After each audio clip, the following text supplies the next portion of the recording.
Welcome to my channel. இன்றைக்கி என்னுடைய சேனலில் சூப்பரான சிக்கன் பிரியாணி தாங்க. இந்த பிரியாணி ஒரு அவசர பிரியாணி தான்.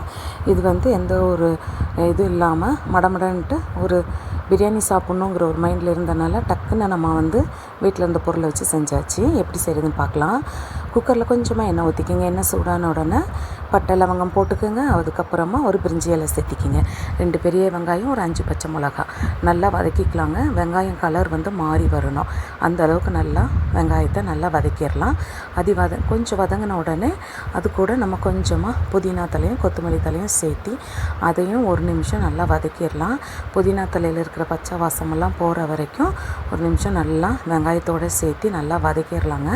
இப்போ வதங்கின உடனே 3 டேபிள் ஸ்பூன் இஞ்சி பூண்டு பேஸ்ட்டு சேர்த்திக்கிறேன். இஞ்சி பூண்டு பேஸ்ட்டு சேர்த்திட்டு ஒரு நிமிஷம் நல்லா வதக்கணுங்க. இஞ்சி பூண்டு பேஸ்ட்டில் இருக்கிற அந்த பச்சை வாசனை அதெல்லாம் போகணும். அதோடைய ராஸ்மெல் போகிற வரைக்கும் நல்லா வதக்கி எடுக்கணும். இப்போ அது நல்லா கொஞ்சம் கலர் மாதிரி வதங்கிருச்சு. இப்போ ஒரு தக்காளி பழம் அதோடு சேர்த்திக்கலாங்க. மீடியம் சைஸ் தக்காளி பழம் கட் பண்ணி அதோடு சேர்த்திக்கலாம். நல்லா தக்காளி நல்லா வதங்கி வரணும். அப்போது 1 ஸ்பூன் மல்லித்தூள், 1 ஸ்பூன் மிளகாய்த்தூள் சேர்த்திக்கிங்க. நான் வீட்டில் மசாலா இல்லாதனால ரெடிமேடு பேக்கு தான் ஆச்சி பிரியாணி மசாலா ஒரு 2 டேபிள் ஸ்பூன் சேர்த்திருக்கிறேன். நீங்களும் உங்கள் காரத்துக்கு தகுந்த மாதிரி சேர்த்திக்கிங்க.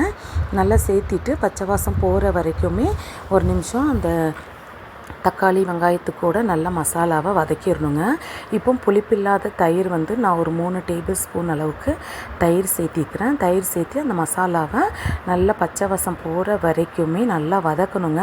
பிரியாணி மசாலா நல்லா வதங்கி வந்துருச்சு. இப்போ பாருங்கள், அந்த தக்காளி எல்லாமே நல்லா வெந்து வந்துருச்சு. இந்த டைமில் நம்ம சிக்கன் சேர்த்தணும். சிக்கன் சேர்த்திட்டு 1 நிமிஷம் நல்லா கலந்து கொடுத்துடணுங்க. நல்லா அந்த மசாலாவோடையே சேர்த்தி சிக்கன் நல்லா பெரட்டி எடுக்கணும். போட்ட உடனே மிக்ஸ் பண்ணிவிட்டு தண்ணி ஊற்றக்கூடாதுங்க. அந்த உப்பு காரமெல்லாம் சிக்கனில் நல்லா பிடிச்சி நல்லா அது ஒரு வேகிற வரைக்கும் 1 நிமிஷம் நல்லா கலந்து கொடுக்கணும். அப்புறம் தேவையான அளவுக்கு மஞ்சள் போட்டுக்கோங்க. தேவையான அளவுக்கு உப்பு சேர்த்திக்கிங்க. உப்பு சேர்த்திட்டு நம்ம தண்ணி ஊற்றிக்கலாம். நான் 6 டம்ளர் பாஸ்மதி ரைஸு ஒரு 20 நிமிஷம் ஊற வச்சுட்டேன். 4 டம்ளர் தண்ணி ஊற்றிட்டு குக்கரில் ஒரு விசில் வச்சு எடுத்துட்டேங்க. பாருங்கள், சூப்பரான சிக்கன் பிரியாணி ரெடி. கொஞ்சம் கூட சாதம் ஒன்றோடு ஒட்டில் ஸ்டிக்கி ஆகலை.